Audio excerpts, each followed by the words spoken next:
Siya ay kinuha at inilagay ng mga human trafficker at inilagay sa palengke at humarap sa karamihan na naghahanap ng mga manggagawa.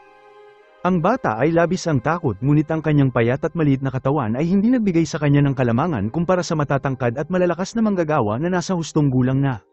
At kahit pa ibinaba ang kanyang presyo ay tila walang gustong bumili sa kanya. Ngunit sa mga sandaling yun isang malinis manamit na lalaki ang nagkaroon ng interes sa kanya.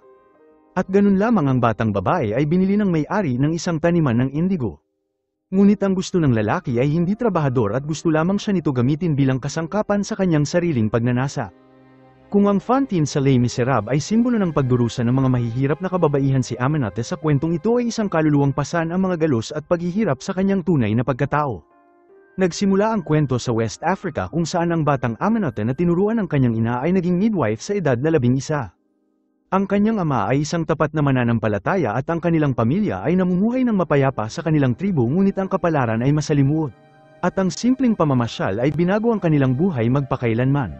Isang kaluskos sa damuhan ang kumuha sa atensyon ng kanyang ama at naramdaman ang panganib sa malapit. Mabilis nitong kinuha ang kanyang sandata at hindi nagtagal lumitaw ang isang lalaki na kapareho nila ng kulay ang balat na mga taong minsan kasama nila sa tribo ngunit ngayon ay binili na ng mga puti upang hulihin ang kanilang sariling uri. Ang kanilang pinuno ay may baril at upang maiwasan mahuli ang ama ni Aminata ay matapang nakipaglaban ngunit ang kanyang anak ay mabilis na huli ng mga trafficker. Sinubukan siyang iligtas ng kanyang ina at inatake sa likod ng ulo na ikinamatay nito at hindi rin nakaligtas ang kanyang ama sa kapalaran nito. Nawala ni Aminata ang kanyang mga magulang at itinali tulad ng iba at naging isang produkto para ibenta. At ang kanilang nayo na puno ng buhay ay naging abo at noong ika-18 siglo sa Africa, ang kadena at bakal na kwelyo ang simbolo ng bawat alipin na kailangan nilang tiisin. Si Aminata ay hindi pa nakakainom ng tubig sa loob ng 2 araw at nang mapansin ng batang lalaki ang kanyang paghihirap at nag-alok ng tubig mabilis niya itong kinuha at uminom na parang nakadepende ang buhay niya dito. At sa paligid niya ang iba na hindi na kaya maglakad ay bumabagsak sa lupa at pagkatapos ay may mas nakakagulat pa na nangyari upang hindi bumagal ang kanilang paglalakad. Ang pinuno ay inutusan ng isa sa tauhan niya na inilabas ang isang palakol at inatake ang bumagsak na lalaki at ang natitira sa grupo ay pinagpatuloy ang kanilang paglalakbay. Ang bata ay nag-alok kay Aminata ng isang mangga ngunit ang malapit na babae na napupuno ng inggit ay lumingon at dumura sa lalaki. Ang kanyang puot ay nakasulat sa kanyang mukha at pagkatapos ay humingi ito kay Aminata ngunit tumanggi ang bata na bigyan siya. At ang babae na hindi makontrol ang kanyang galit ay inagaw ang prutas at marahil sa mukha ng survival ang lahat ng moralidad ay nawawala. Binalak ni Aminata na magpahinga para ipagdasal ang kanyang kapalaran ngunit ang kanyang maliit na pagkilos ay nagpagalit sa isa sa mga kumuha sa kanya. Lumapit ang lalaki at hinampas siya ng ilang ulit gamit ang latigo at ang kanyang iyak ay nakakadurog ng puso at kahit pa ang iba ay hindi ito makayanang tignan. At ang kaparehong babae na nakipagtalo sa kanya sa mangga ay tila nakaramdam ng awa sa kanya. Nagtungo ito at nag-alok kay Aminata ng pag-aaruga at habang dumaan sila sa isang tribo ang mga lokal ay naghagis ng basura sa kanila at isang paalala na kahit sa Africa ang mga taong magkakadugo ay maaari pa rin hamakin ng isa't isa. At matapos ng araw at gabi na paglalakad nakatagpo nila ang isang uri ng tao na hindi pa nila nakikita sa kanilang buhay. At para sa mga nahuli ang puting balat ay kumakatawan sa isang masamang espiritu na labis ikinatatakot ni Aminata. At sa masukal na kagubatan ng kanilang mga mata ay nakita ang walang katapusang karagatan at tinatawag ito ng mga lokal na Great River na sumasalubong sa kalangitan ngunit hindi nila alam ay hindi paraiso ang nasa kabila ng ilog kundi isang bangungot. At sa tabi ng baybayin maraming nahuli na Aprikano ang nagtipon na at naghihintay sa barko na magdadala sa kanila. At sa mga puntong ito ang mga trafficker ay nakumpleto ang kanilang trabaho at opisyal na binigay ang mga kargamento sa mga bumili. Ngunit bago sumakay may isa pang brutal na ritual ang mga puti at gumagamit sila ng mainit na bakal para markahan ang mga nahuli at tinatatakan sila bilang mga alipin. Tiniis ng babae ang kanyang sigaw at tumingin sa lalaki na puno ng puot. Si Aminata ay hindi rin makakaligtas sa kalupitan na ito at ang nasusunog na bakal ay idinikit sa kanyang balat at ang kanyang iyak sa sakit ay umalingaw-ngaw sa karagatan. At nang magising ito siya ay nasa isang maliit na bangka at papalayo na sa kanyang pinagmulan. Sa unahan nila ay isang malaking barko ng mga alipin kung saan nagmumula ang mga nakakatakot na sigaw ng paghihirap na tinig ng parusa para sa mga lumalaban. At hindi nagtagal dumating ang pangalawang grupo ng mga Aprikano at sinulang suriin ng lalaking kinauukulan ang katawan ng mga batang babae ng isa-isa at tiniyak na sila ay malusog upang maibenta sa murang halaga.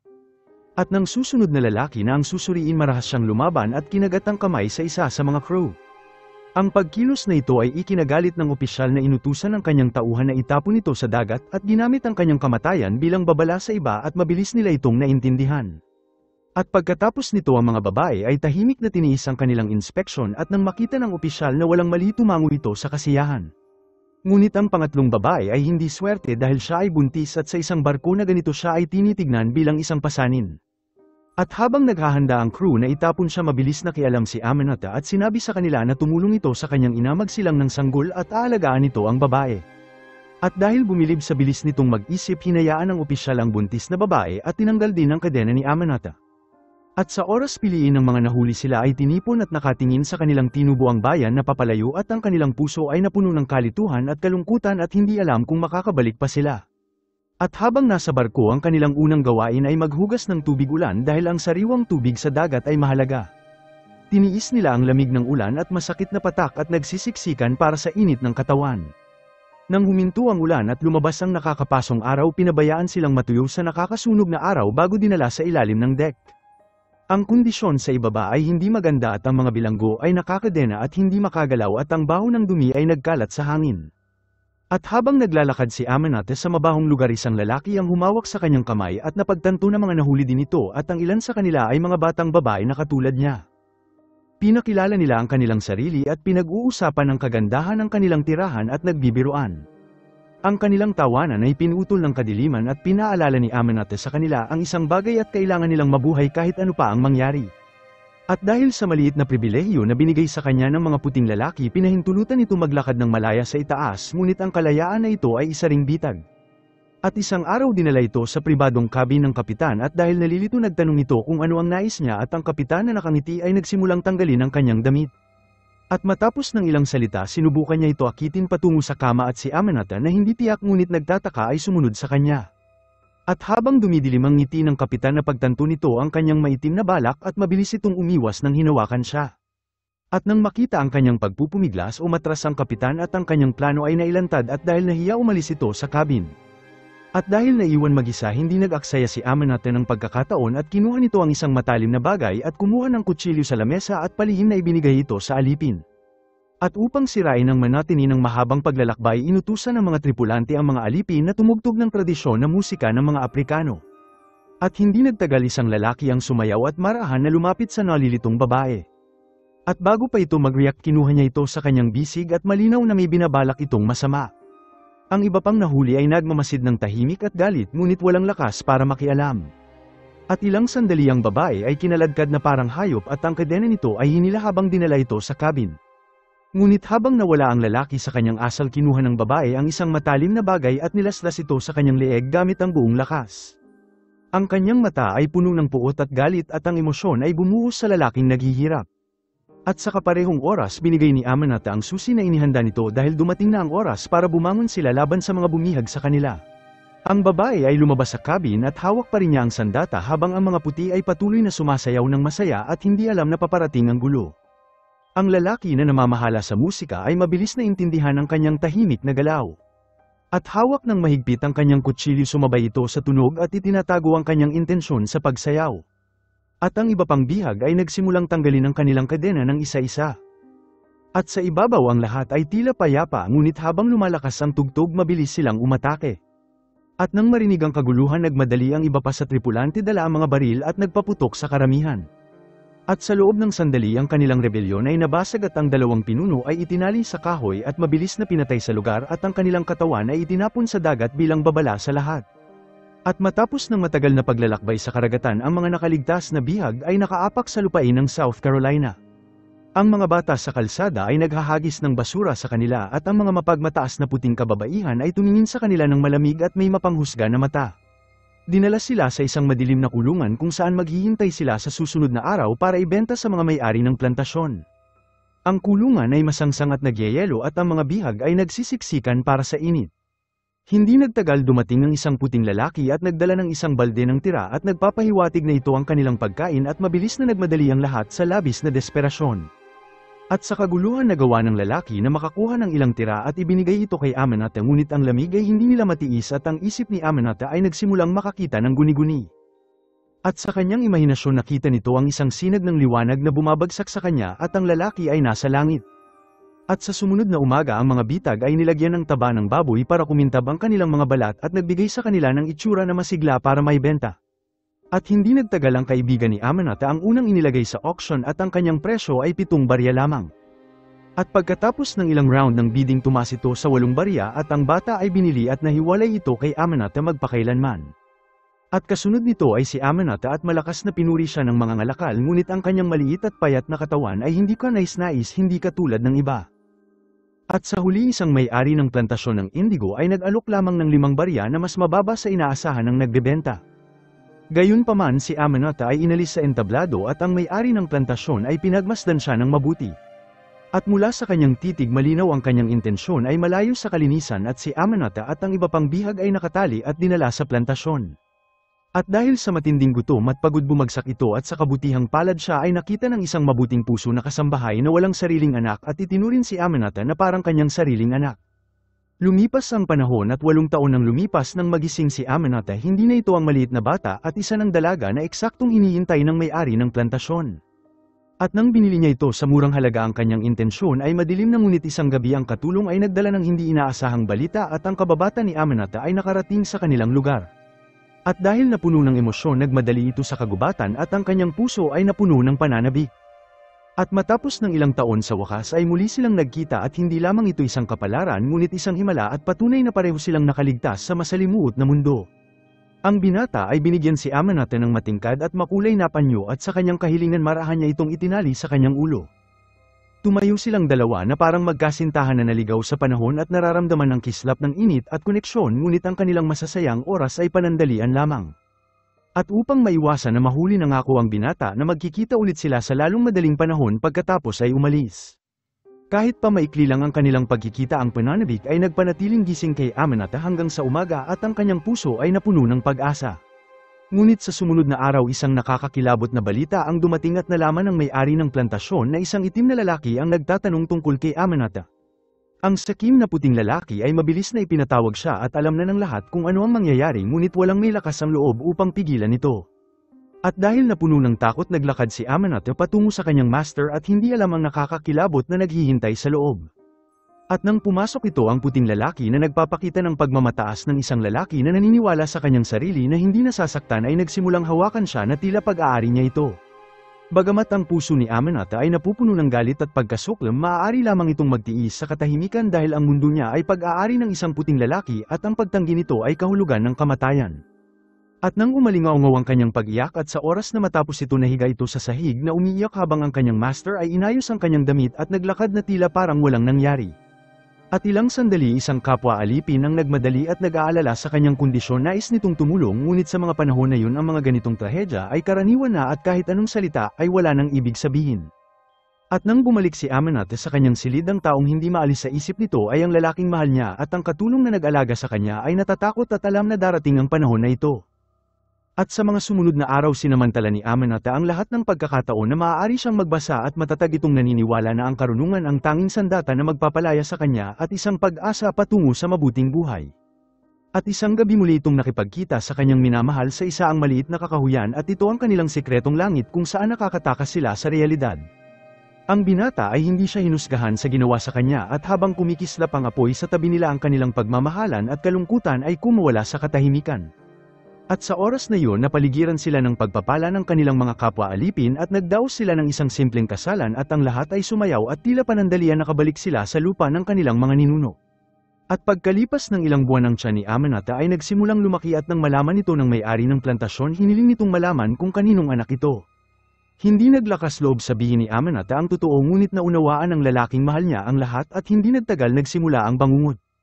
Ang galit na may-ari ng plantasyon ay kinaladkad si Amanatha sa bakuran at inutusan ng isa pang alipin at dalhin ng labaha at tinipon ng lahat sa plantasyon upang masaksihan ang tinatawag nitong hustisya. At sa harap ng karamihan kinuha nito ang isang gunting at nagsimulang gupitin ang buhok ni Amanatha habang tinutuya siya sa pamamagitan ng pagwagayway ng mga hibla sa harap ng iba. At pagkaraan ng sandali naubos ang buhok nito at tinanggalan ng dignidad habang nagpatuloy ang lalaki sa pagsumpa sa kanya ng marahas at ang kanyang boses ay napupuno ng galit habang nanginginig si Amanatha ng hindi mapigilan. Lumipas ang 2 buwan sa masakit na katahimikan at mula sa isang sigaw na yumanig sa hangin isinilang ni Amanatha ang kanyang anak. At nang lumapit ang may-ari at tinignan ng sanggol, nagulat siya sa kulay ng bata at ang kanyang mukha ay napuno ng pagkadismaya at malinaw na hindi niya ito anak. At matapos na umalis sa galit, tahimik na binalaan ng katulong si Amenhotep na manatiling mapagbantay dahil walang nakakaalam kung ano ang maaaring gawin ng may-ari sa sanggol. At mula sa araw na iyon, nararamdaman ni Amenhotep ang titig ng may-ari ay patuloy na sumusunod sa kanya habang nagtatrabaho ito sa bukid. Sinubukan niya itong hindi pansinin, ngunit sa gabing yun nangyari ang hindi inaasahan at habang natutulog ito, bigla nitong napagtanto na wala ang kanyang sanggol at sa hindi kalayuan narinig nito ang iyak ng kanyang sanggol. At nang nagmadali ito, nakita nito ang may-ari ng plantasyon na nakatayo sa lugar at gumawa ng isang kasunduan at ipinagbenta nito ang sanggol. At sa malupit na mundong ito, ang trahedya na katulad ng kay Amenhotep ay karaniwan lamang, ngunit ang mawalan ng anak ay parang nawalan ka na rin ng pag-asa sa buhay. Nagsimula itong lumubog sa matinding kalungkutan at hindi nagtagal mas marami pang kasawian ang sumunod. Upang makuha ang pabor ng isang mangangalakal na Hudyo, nagpa siya ang may-ari na ibenta si Amenhotep sa murang halaga. At mula doon, pagkatapos ng 10 taon sa plantasyon ng puso ni Amenhotep ay manhid na at wala na itong pakialam sa lugar na yun.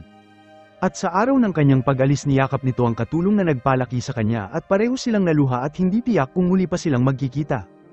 Iniwan ni Amenhotep ang plantasyon at sumakay kasama ang Hudyo na mangangalakal. Ang lalaki ay pinakitunguhan siya ng hindi pangkaraniwang antas ng paggalang at hindi nagtagal narating nila ang hilagang lungsod ng Manhattan. Ang mangangalakal at ang kanyang asawa ay hindi itinurin si Amenhotep na parang alipin at naghanda din sila ng magandang silid para sa kanya. At sa unang pagkakataon sa kanyang buhay, nakaramdam si Amenhotep ng kaligtasan, ngunit sa huling bahagi ng ika-18 na siglo ang pagbibenta ng alipin ay nangyayari pa rin. At bukod dito, isang nakakamatay na epidemya ang nagsimulang kumalat sa lungsod. At nakakalungkot, ang asawa ng mangangalakal ay nagkaroon nito at pati na rin ang kanilang 4 na taong gulang na anak. At sa bingit ng sakit ang sangkatauhan ay madalas walang magawa at hindi nagtagal ay pumanaw ito. At sa kanyang pinakamadilim na araw, inaliw ni Amenhotep ang nagdadalamhating lalaki ng may tunay na habag at inalagaan ito. Ngunit isang araw, habang naglilinis ng bahay, hindi sinasadyang nakita ni Amenhotep ang isang dokumento at sa loob nito ay ang isang nakakatakot na sikreto. Lumalabas na ang kanyang sanggol ay ibinenta sa kaparehong mangangalakal na ngayon ay kasama niya at siya rin ang nagsusuplay ng mga bata sa dating plantasyon. Ang katotohanan ay tumama sa kanya na parang kidlat at ang lalaki na inakala niyang mabait at moral ay isang demonyo. Sinubukan ipagtanggol ng mangangalakal ang kanyang sarili at sinabi na ginawa lamang niya ito para bigyan silang mag-ina ng pagkakataon sa panibagong buhay. At dahil dito, ang kanyang salita ay mas lalong pumukaw sa galit ni Amenhotep at sa galit ay sinampal nito si Amenhotep sa mukha. At sa pagkakataon na ito, hindi nagdalawang isip, lumaban si Amenhotep at sa mga sandaling yun nangako ito na aalis at mamumuhay na sa kanyang sarili. Samantala, umalingaw-ngaw ang tunog ng baril sa buong kontinente at ang revolutionary na digmaan ay nagsimula. At sa pagsasamantala ng kaguluhan, tumakas si Amenhotep at nagtungo sa isang libreng komunidad ng mga itim na kilala bilang Canvas Town at naghahanap ng bagong simula. At doon nagtrabaho ito bilang isang midwife at nakuha ang respeto ng kanyang mga kapitbahay at gumawa ng mga bagong kaibigan. Ang isang may-ari ng isang local na hotel na isang itim na lalaki ay humanga sa kanyang katalinuhan at edukasyon at inalok siya nito ng isang trabaho at isang ligtas na lugar na matitirahan. At isang gabi, sa kabila ng lahat, si Amenhotep ay muling nakita ang kanyang nawawalang asawa at tumakas ito sa plantasyon matapos malaman na wala na si Amenhotep sa lugar. At matapos ng maraming paghihirap, nakarating ito sa New York at tila hindi swerte ang nagpabalik sa kanila kundi ang tadhana na tumangging maghiwalay sila. At sa gabing yun, muling natagpuan ng dalawa ang init sa isa't isa at nang maglaon, umupo ang magkasintahan at iniisip ang anak nila na ibinenta. Bagamat ang kanyang asawa ay tumanggi na maniwala sa mga salita ng mangangalakal na Hudyo, siya pa rin ay nilamon ng kalungkutan. At 2 buwan ang lumipas at ang digmaan sa pagitan ng British at Amerikano ay mas lumala dahil maraming British na loyalist sa lugar ng New York. Ang kanilang saloobin sa mga itim na tao ay nagsimulang magbago at ang British na umaasang makuha ang suporta ay gumawa ng matapang na pangako na puputulan ang pang-aalipin. At kung sino mang sasama sa kanilang layunin ay hindi lamang magiging malaya at bibigyan din ng lupa at pagkakakilanlan at isang bagong kolonya sa Nova Scotia. Ang pangako na ito ay kumalat na parang apoy at maraming alipin ang sinamantala ang pagkakataon at nagsuot ng pulang uniforme upang ipaglaban ang British. At sa pamamagitan ng pagpapakilala, si Amenhotep ay na-recruit ng kapitan na si John upang itala ang mga pangalan ng mga napalayang loyalista sa isang ledger na kilala bilang The Book of Negroes. Ito ay isang talaan ng lahat ng dating alipin na mga Aprikano na nakatakas sa kanilang mga amo at binigyan ng kalayaan ng mga Briton bago sila lumikas sa Nova Scotia kasunod ng pagkatalo ng Britanya. Ngunit kahit maraming itim na lalaki ang sumali sa laban ng Britanya ay natalo pa rin at ngayon ang tanging pag-asa para sa kaligtasan ay ang tumakas sa New York patungo sa Canada. Ngunit sa oras na maghahanda si Amanatha at ang kanyang asawa na sumakay ng barko, sila ay pinigilan ng mga opisyal at ang tala na inilagay niya ay isang takas na alipin at hinahanap pa rin ang kanyang dating may-ari. Ang opisyal ng Britanya ay sinubukan na makialam para sa kanya, ngunit dahil siya ay nasa talo ng panig, ang kanyang awtoridad ay walang kabuluhan. Si Amanatha ay inaresto at ang kanyang asawa ay napilitan na iwanan siya habang itinapon ito sa isang madilim na kulungan. Mabilis siyang pinuntahan ng kanyang kaibigan at ang mukha nito ay puno ng pag-aalala at walang nakakaalam kung si Amanatha ay makakaligtas pa. Hindi nagtagal ang trial para sa tumakas na alipin at sa kahilingan ng hukom ang nasasakdal ay pumasok sa silid at walang iba kundi ang may-ari ng plantasyon ng indigo na dating master ni Amanatha. Ang lalaki ay nagpakita ng resibo sa pagbili nito sa kanya at nagsinungaling at sinabing ipinahiram ang ilan sa kanyang ari-arian kay Amanatha at iginiit na tumakas ito sa kanyang sarili. At dahil nahaharap sa mga tanong ng hukom, alam ni Amanatha sa kanyang puso na legal siyang pagmamay-ari ng Hudyo na mga ngalakal, ngunit wala itong katibayan upang ipagtanggol ang kanyang sarili. Ang sitwasyon ay mabilis bumaliktad laban sa kanya at sa mga sandaling yun tumayo ang itim na may-ari ng hotel at hiniling sa hukom na ipagpaliban ng hatol ng 2 pang oras para makahanap ito ng ebidensya. Ang reputasyon ng lalaki sa komunidad ay walang pag-aalinlangan at napakaganda, kaya naman pumayag ang hukom. Si Amanatha ay pinabalik sa kanyang selda upang hintayin ang huling desisyon at tahimik nagdarasal na babalik ang kanyang kaibigan sa tamang oras. Ngunit sa maikling paghihintay nito, ang kanyang dating master ay sinuhulan ng bantay at nagkukunwari na nagpapakita ng kabaitan. Nakipag-usap ito ng maayos at hiniling sa kanya na isuko nito ang kanyang galit at sumama sa kanya pabalik sa Virginia. Ngunit hindi makakalimutan ni Amanatha kung paano siya nito minsan pinahiya at sinaktan dahil ang mga sugat na ito ay hindi nagagaling. Ang kanyang peking pakikipag-usap ay walang saysay at hindi nagtagal lumipas ang 2 oras at hindi pa rin nakakabalik ang kanyang kaibigan. At sa oras na sasabihin ng hukom ang hatol, bumukas ang pinto at nakabalik ang lalaki at dinala nito ang Hudyo kasama niya. At marahil sa konsensya o biglang pagkagising ng kanyang budi, ang mga ngalakal ay ipinakita ang kanyang resibo ng walang pag-aalinlangan. Inamin nito na si Amanatha ay kanyang pag-aari at wala itong kinalaman sa may-ari ng plantasyon ng indigo. Inihayag din ito ang nakakagulat na detalye kung paano sila nagsagwatan ng may-ari ng plantasyon ng indigo upang ibenta ang sanggol ni Amanatha sa murang halaga. At dahil sa mga ito, ang kaso ay tuluyang bumagsak at inutos ng hukom na umalis ang may-ari ng plantasyon ng indigo sa silid. At para kay Amanatha na isa pa rin alipin, sinasabi ng batas na kailangan itong bumalik sa mga ngalakal, ngunit sa gulat ng lahat tumanggi ang lalaki at idiniklara nito na ibibigay niya ang kalayaan ni Amanatha at ang matagal nitong paghihirap ay natapos na. Hindi nito pinansin ang paumanhin ng mga ngalakal at ang pagpapatawad sa kanya ay isang bagay na hindi dapat ibigay para sa kanya. At nang maglaon taos-puso itong nagpaalam sa kanyang kaibigan na itinaya ang lahat para tumulong sa kanya, at sa panahon na yun ang lalaki ay nagkaroon ng malalim na pagmamahal sa kanya, ngunit si Amanatha ay may asawa na at hindi nito maaaring biguin ang lalaking minamahal niya. Kaya naman mabilis itong sumakay ng barko patungo sa Nova Scotia at umaasang balang araw ay muli nitong makakasama ang kanyang asawa. At sa tinatawag na kanlungan ng mga alipin, ang buhay ay malupit din, hindi tulad ng inaasahan. Isang itim na lalaki ang publikong binitin dahil sa pagnanakaw lamang ng ilang patatas at ang mga tao sa lugar ay naghihirap sa matinding lamig at tagutom. At kumpara sa settler ng mga puti, ang refugee ng mga itim ay namumuhay sa labis na paghihirap. At si Amanatha bilang isang miyembro ng grupong loyalista ay dumating din sa isla, ngunit ang kaligtasan ay isa lamang ilusyon. At habang naghahanap ng lugar na matutuluyan siya ay hinarap ng isang nagugutom na puting lalaki at nagsimulang pagsamantalahan siya. At habang nagpupumiglas ang dalawa, dumaan ang isang lalaki at mabilis na nakialam. Inilabas ng puting lalaki ang kanyang baril at nagbanta sa itim na lalaki na huwag makialam. Ngunit sa kaguluhan, kinuha ng lalaki ang baril at mabilis niya itong inatake sa ulo na ikinamatay nito. Sinabi nito kay Amanatha na huwag mag-alala dahil ang kamatayan sa lugar na ito ay karaniwan lamang at walang sinuman ang may pakialam na mag-imbestiga. Mabilisan nilang iniwan ang eksena, ngunit sa gabing yun mayroon isang malakas na katok sa pinto sa kanilang tinutuluyan. Ito ang ina ng lalaking namatay at ang babaeng ito ay hindi ordinaryong tao at siya ay mayaman at may koneksyon sa rehiyon. Mabilis nitong inakusahan ang itim na komunidad na responsable sa pagkamatay ng kanyang anak, at kahit walang patunay, nangako ito na magbabayad silang lahat. At sa sumunod na araw nagsimula itong mag-rally ng mga lokal na mga ngalakal at sinasabing ang mga itim na dayuhang ito ay ninanakaw ang kanilang pinagkukunan.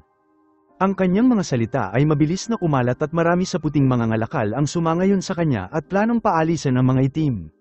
Samantala sa hindi kalayuan si Cummings ay nagtatrabaho at nagpasya ang babae na dapat rin itong maparusahan. At sa mga sandaling yun isang puting lalaki ang humakbang at pinaliwanag na si Cummings ay kanyang trabahador at nagmamakaawa sa lahat na kumalma.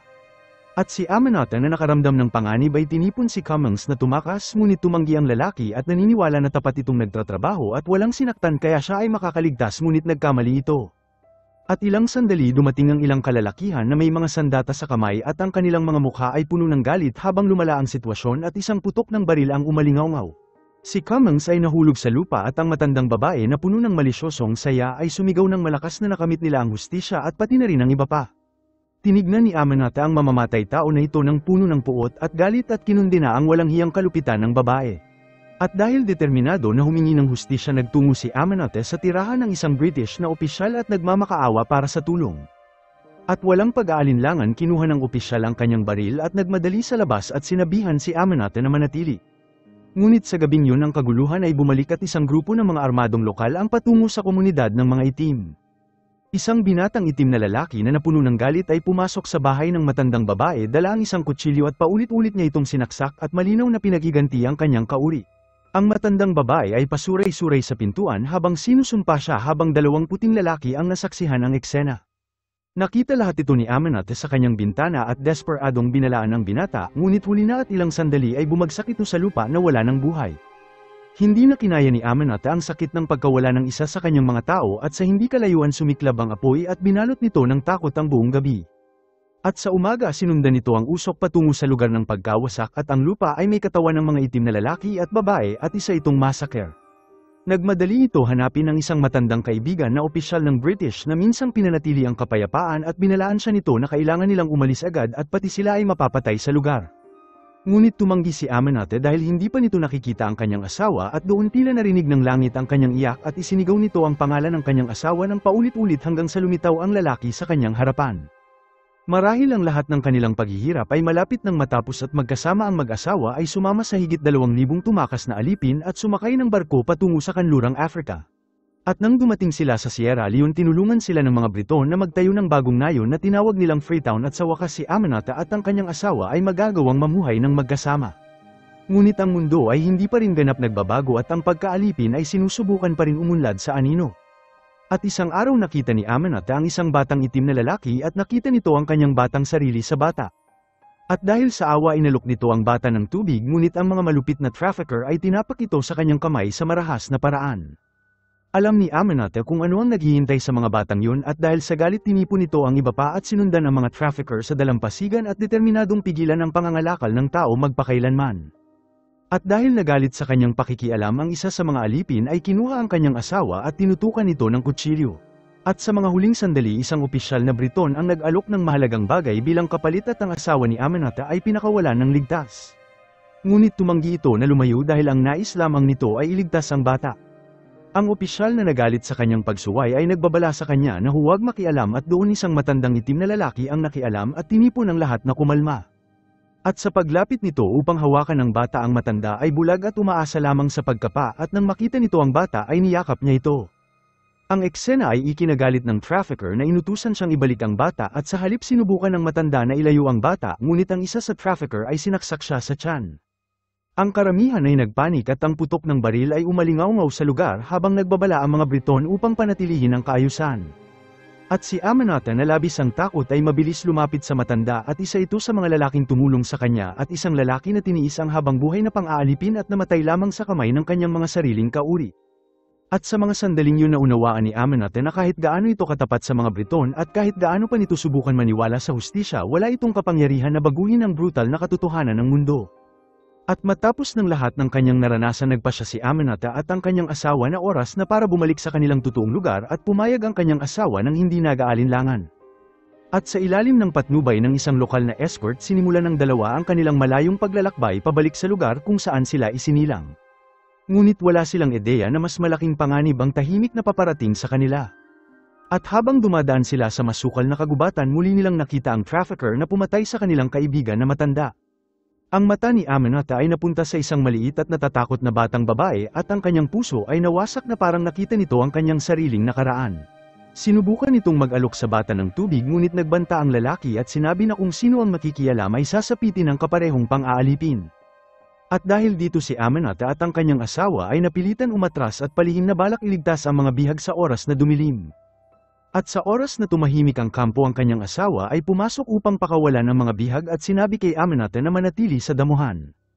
At sa una ang lahat ay maayos at natulungan nito ang batang babae na makatakas at mula sa kanyang pinagtataguan ang puso ni Aminata ay kinakabahan at nagdarasal na sana maging ligtas ito. Ngunit ang kapalaran ay napakalupit at sa oras na pakawalan nito ang huling bitag isang lalaki ang nakita siya at ang kutsilyo ay kumislap sa dilim habang nagtalo ang dalawa. At nang makita ito sa panganib nagmadali si Aminata upang tumulong at napatay ang lalaki habang ang kanyang asawa ay lubhang nasugatan. Namatay ito sa kanyang bisig sa tahimik na kagubatan at si Aminata ay labis na saktan dahil nawala nito ang nag-iisang pamilya na mayroon siya. 2 araw ang lumipas narating nito ang lugar kung saan siya isinilang at doon binahagi ang lahat ng kanyang karanasan sa mga tao mula sa araw na kinuha siya sa edad na 11 hanggang sa hindi mabilang na pagsubok sa kanyang buhay. At 10 taon nang lumipas ngayon ay isa na siyang mahalagang tao sa mga tapat sa Briton. Si Aminata ay inanyayahan sa London kung saan siya ay tinanggap ng may paggalang na mga taong minsan umalipan sa kanya. Nakumpleto nito ang kanyang mahusay na trabaho na The Book of Negroes kung saan isang detalyadong talaan ng 3,000 itim na sundalo na nakipaglaban at namatay para sa layunin ng British at isang marka na hindi mawawala sa kasaysayan. At bilang pagkilala sa kanyang paglingkod ang gobyerno ng British ay opisyal na inalis ang kanyang pagiging alipin at binigyan siya ng permanenteng kalayaan. Pagkatapos isang mataas na opisyal ang nagdala ng balita at ang kanyang nawawalang anak na babae ay buhay pa at dinala ito sa London taon na ang nakalipas ng dating amo ni Aminata na mga ngalakal. At dahil napuno ng emosyon nagmadali si Aminata sa hotel kung nasaan ang kanyang anak at ang kanyang puso ay puno ng takot at pag-asa kung makikilala ba siya ng kanyang anak. Ngunit sa oras na magkita sila ang lahat ng takot ay nawala habang niyakap nila ang isa't isa at napagtanto ni Aminata na lahat ng sakit at paghihirap ay humantong sa mga sandaling ito at doon nagtapos ang kwento. Ang Book of Negroes ay itinakda laban sa brutal na panahon ng ika-18 na siglo sa kalakalan ng mga alipin. Sa pamamagitan ng paglalakbay ni Aminata sa mundo ito ay isang kwento ng kalayaan, pagkakakilanlan, at paggising sa sarili. Ang buhay ni Aminata ay parehong salaysay ng pagdurusa at isang testamento ng paglaban. At sa huli ang kwentong ito ay lumampas sa trahedya upang maging isang susi ng kalayaan. Ang yakap ng mag-ina ay sumasalamin hindi lamang sa mga sugat ng isang ina at anak ngunit pati na rin sa mga sugat ng isang buong sibilisasyon. Maraming salamat po mga idol.